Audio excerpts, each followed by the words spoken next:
Hello बच्चों, चलिए आज की क्लास शुरू करते हैं बेटा। आज हम जो स्टडी करने जा रहे हैं वो है हमारा टॉपिक करंट इलेक्ट्रिसिटी। अब देखो बेटा, करंट इलेक्ट्रिसिटी हमने फर्स्ट यूनिट डिस्कस करी। फर्स्ट यूनिट में हमने क्या डिस्कस किया था? इलेक्ट्रोस्टैटिक। इलेक्ट्रोस्टैटिक क्या था? Charge at rest. हमने प्रॉपर्टीज़ ऑफ चार्ज की स्टडी करी थी एट रेस्ट, यानी कि जब चार्ज रेस्ट पे है उस वक्त क्या प्रॉपर्टीज़ थी, उसकी वजह से जैसे इलेक्ट्रिक फील्ड, इलेक्ट्रिक पोटेंशियल, ये सब हमने स्टडी किया था।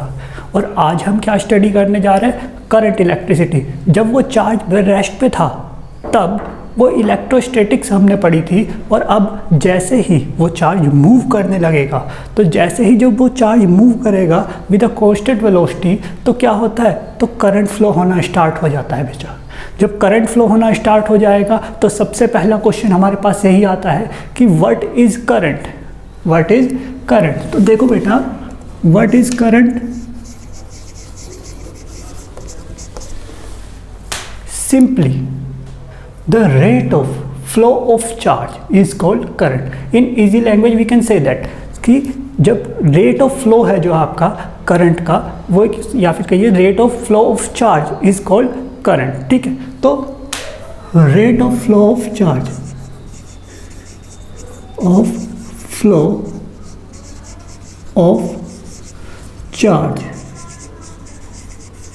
is called current. 10th class में हम यही डेफिनेशन पढ़ते हैं। अब इसे थोड़ा सा और अच्छे से एक्सप्लेन करते हैं बेटा। देखो, करंट है, ठीक है, करंट का ये हो गया rate of flow of charge is called current. और रेट की बात कर रहे हैं, करंट को रिप्रेजेंट किससे करता है भाई? करंट आई से रिप्रेजेंट करता है। आई किसके इक्वल हो जाएगा? क्यू अपॉन टी के इक्वल हो जाएगा। क्यू अपॉन टी के इक्वल हो जाएगा, rate of flow of charge है भाई, ठीक है, तो क्या हो जाएगा? Q upon T. I is equal to Q upon T, ये आ गया। अब यूनिट क्या हो जाएगी चार्ज की? करंट की यूनिट क्या हो जाएगी? आई की। इसकी यूनिट होती है बेटा एम्पियर। यूनिट हो गई एम्पियर, ठीक है। हमने करंट की डेफिनेशन पढ़ी। करंट का formula I is equal to Q upon T, where Q क्या है? चार्ज, और T time, charge upon time, ठीक है बेटा, ये आ गया। अब देखो इसके बाद क्या करता है बात, जब हमारे पास यूनिट भी पता लग गई हमें, अब ठीक है करंट फ्लो हो रहा होगा, लेकिन अगर मैं बात करूं डायरेक्शन ऑफ करंट की, डायरेक्शन ऑफ करंट, तो करंट कब फ्लो होगा? जब हम किसी कंडक्टर के अक्रॉस कुछ ना कुछ पोटेंशियल डिफरेंस अप्लाई करेंगे। पोटेंशियल डिफरेंस कौन प्रोवाइड कराएगा? कोई सेल या बैटरी, ठीक है। अब सेल है, और सेल है तो पोटेंशियल डिफरेंस है। पोटेंशियल डिफरेंस है तो इट मीन्स एक साइड हाई पोटेंशियल होगा, एक साइड लो पोटेंशियल होगा। तो करंट की जो डायरेक्शन होगी, करंट जो फ्लो होगा वो from high potential to low potential. ये तो हमने बात करी किसकी बेटा? डायरेक्शन ऑफ करंट की। एंड करंट इज अ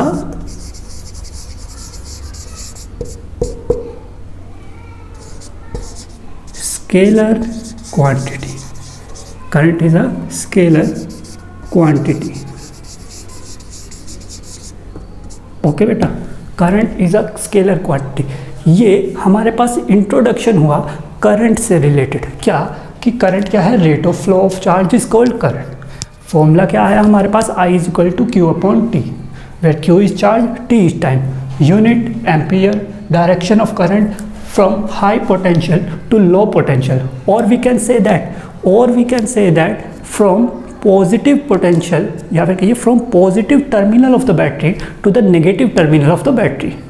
ये क्या हो जाएगी? डायरेक्शन। एंड डायरेक्शन के बाद करंट को मैंने स्केलर क्वांटिटी आप होती है ये आपको बता दिया।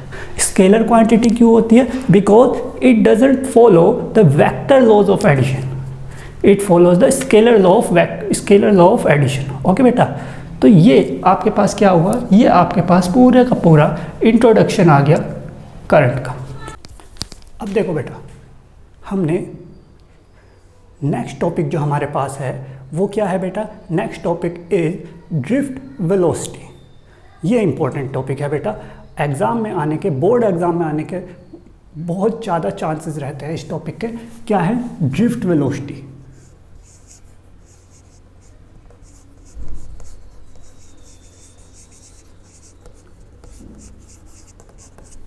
Okay, what is drift velocity बेटा? Drift velocity, look, just suppose you have a conductor, this is a conductor, and if this is a conductor beta, we will connect this conductor by a cell. Just suppose that the potential difference provided by this cell is V and the length of conductor is L. Look, this is the negative terminal and this is the positive terminal of cell. The negative terminal will provide some negative potential at here, this point, and the positive terminal will provide some positive potential at this point. So what is this? This is a conductor, and if this is a conductor beta, so in this conductor there will be some electrons. और देखो यहाँ पे क्या है, एक side positive charge, positive potential, एक side negative potential. तो यहाँ पे क्या क्रिएट हो जाएगी, एक इलेक्ट्रिक फील्ड क्रिएट हो जाएगी, एक इलेक्ट्रिक फील्ड क्रिएट हो जाएगी from positive to negative. Okay, ये आया। अब देखो, what I am to calculate, I am to calculate the drift velocity. लो, जब ये इलेक्ट्रॉन मूव करेगा टुवर्ड्स पॉजिटिव, इलेक्ट्रॉन है ना, ये पॉजिटिव इसे अपनी तरफ अट्रैक्ट कर रहा होगा। जब ये इसे अपनी तरफ अट्रैक्ट कर रहा है तो क्या हो रहा होगा, रास्ते में इसे बहुत सारे अदर इलेक्ट्रॉन या फिर कहिए अदर आयंस के साथ इसका कोलिजन होगा। यहाँ से चलना स्टार्ट किए, यहाँ पे एक कोलिजन हो गया, फिर इधर गए, एक और कोलिजन, एक और कोलिजन, एक और कोलिजन। तो हो क्या रहा है बेटा, ये जो इलेक्ट्रॉन है ये कॉन्स्टेंट वेलोसिटी के साथ मूव नहीं कर रहा है, ये इसकी जो वेलोसिटी है, इस इलेक्ट्रॉन की जो वेलोसिटी है ये कंटिन्यूसली चेंज हो रही है। जब इसकी वेलोसिटी कंटिन्यूसली चेंज हो रही है बेटा, तो क्या हो रहा होगा, हमें तो एक कांस्टेंट वैल्यू चाहिए जिसकी हेल्प से हम स्टडी कर सके अपनी। तो उसके लिए क्या होगा, उसके लिए हमने एक वेलोसिटी कंसीडर करी, इसकी जितने भी कोलिजन्स हुए, जितनी भी इनकी वेलोसिटीज आई, उन सब का एवरेज ले लिया, और वो एवरेज वेलोसिटी जिसके साथ कोई इलेक्ट्रॉन मूव करता है इनसाइड अ कंडक्टर, उसे हम क्या कह देते हैं, ड्रिफ्ट वेलोसिटी कह देते हैं। ठीक है, उसे क्या कह देते हैं, ड्रिफ्ट वेलोसिटी कह देते हैं। तो ड्रिफ्ट वेलोसिटी क्या हुई, the average velocity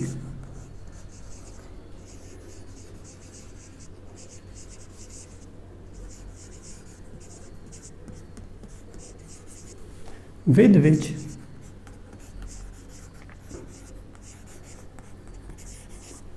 an electron moves towards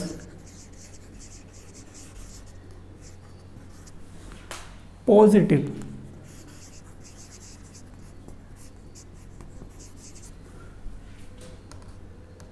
end of the conductor.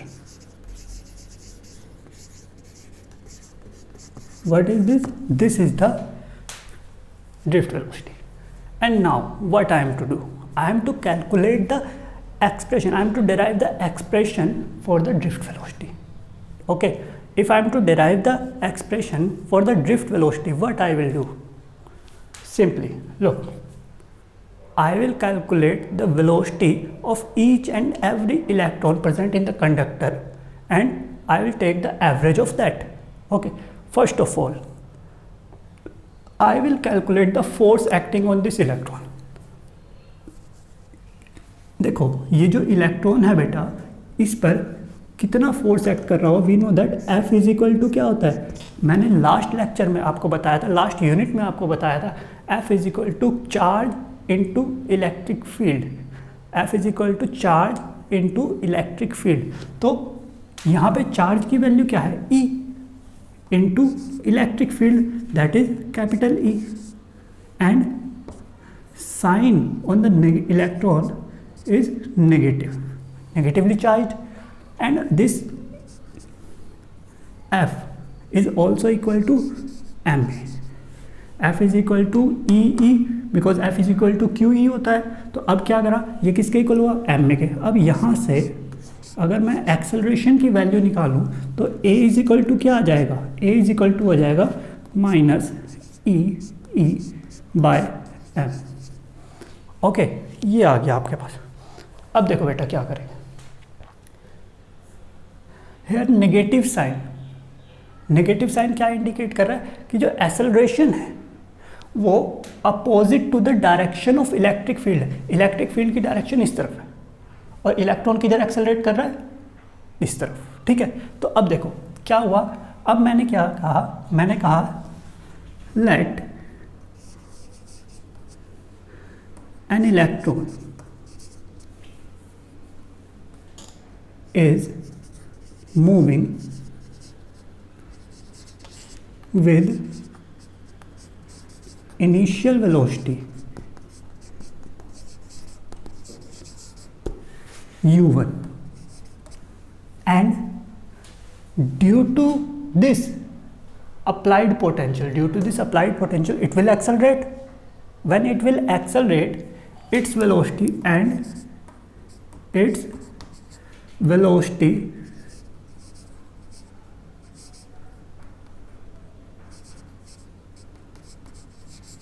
becomes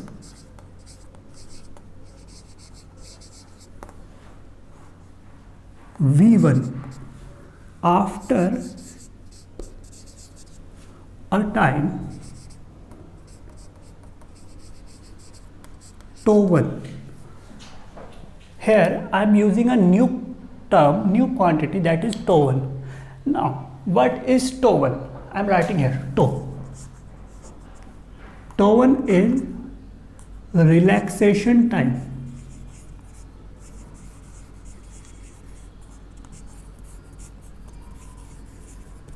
And what is relaxation time? Here you will write a note.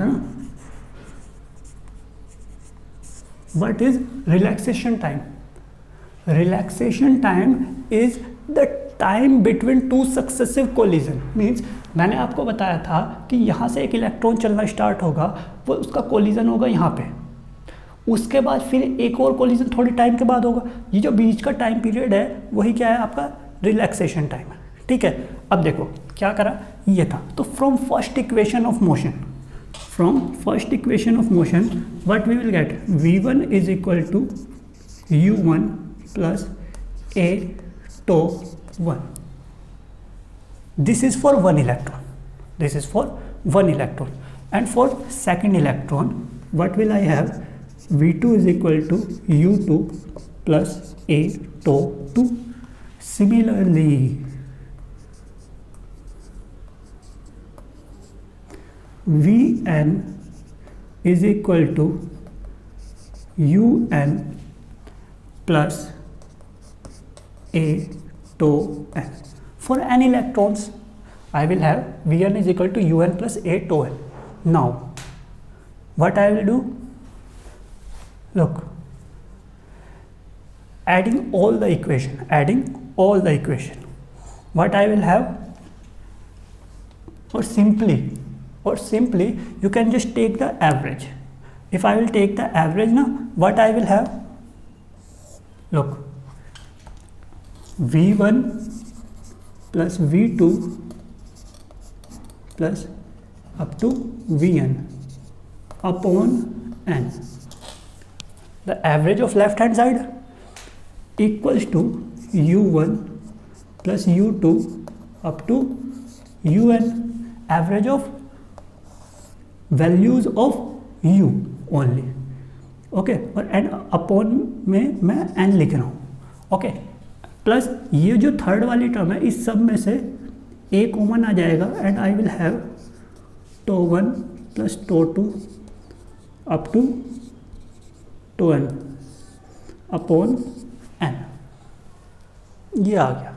Okay, अब देखो जब आपके पास ये आ गया है तो इसके बाद देखो क्या हुआ, व्हाट इज यू, यू क्या है बेटा, यू इनिशियल वेलोसिटी है। जब हमने इनिशियल वेलोसिटी की बात करी तो इनिशियल वेलोसिटी जब होगी, देखो जस्ट सपोज कि ये कंडक्टर, सॉरी ये जो सेल है ये कनेक्ट नहीं किया है। जब ये सेल कनेक्ट नहीं किया है तो क्या होगा, इसके अंदर के इलेक्ट्रॉन्स, कंडक्टर के अंदर के इलेक्ट्रॉन्स तो तब भी मूव कर रहे होंगे। जब वो मूव कर रहे होंगे तो मूव कर रहे हैं तो करंट होना चाहिए, बट नेट करंट हमेशा जीरो होता है जब तक हमने इसे पोटेंशियल डिफरेंस प्रोवाइड नहीं कराया। जब पोटेंशियल डिफरेंस प्रोवाइड नहीं कराया है तो करंट जीरो है। It means sum of all the velocities, sum of all the initial velocities is always zero. Okay बेटा, तो अब देखो, and here this is the average of all the velocities, and what is the average of all the velocities according to the definition? It is called drift velocity, which I will represent by vd is equal to 0 because u1 plus u2 up to un upon n is equal to 0 plus a tau. Look, I have written tau only. So what is tau? Tau is average relaxation time. There are individual relaxation time and this is n dividing by n. So what is this? This is average relaxation time.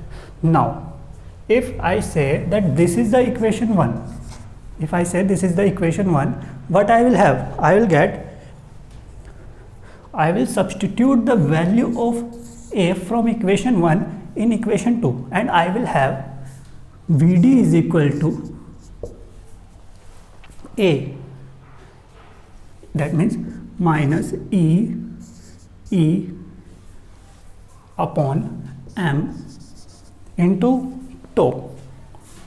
So look beta, this is the required expression for the drift velocity of any electron.